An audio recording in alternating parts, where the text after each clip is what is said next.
दौड़ाई के रोडावा को मारी दी गोली राई फल बन दुखिया से राई फल बन दुखिया से कि दौड़ाई के रोडावा को मारी दी गोली राई फल बन दुखिया से कि तनी रही है अरे सुन कि तनी रही है बचा के रे बाबू चमरन के बेटौवन से कि तनी रही है बचा के रे बाबू चमरन के बेटौवन से।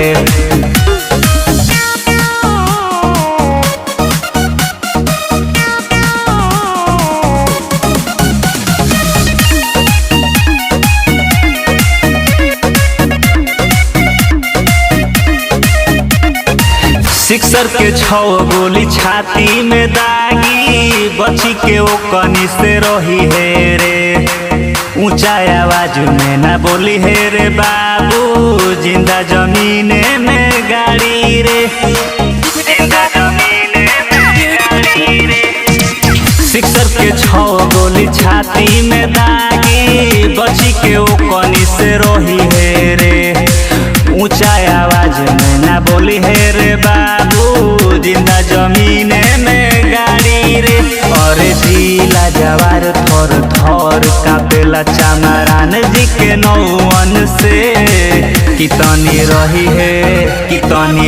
है बचा के रे बाबू चमरन के बेटौवन से कि तनी रही है बचा के रे बाबू चमरन के बेटौवन से। मैं बोली दाग दे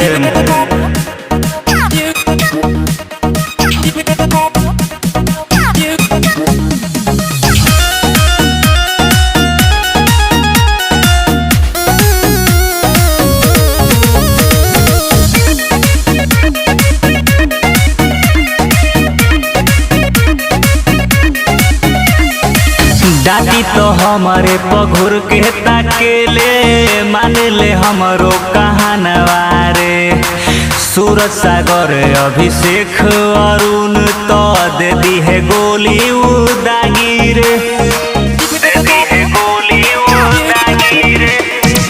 डाटी तो हमारे पे घुर के ताकेले मान ले हमरो कहानवारे सूरज सागर अभिषेक अरुण तो दे दी है गोली उदागी रे।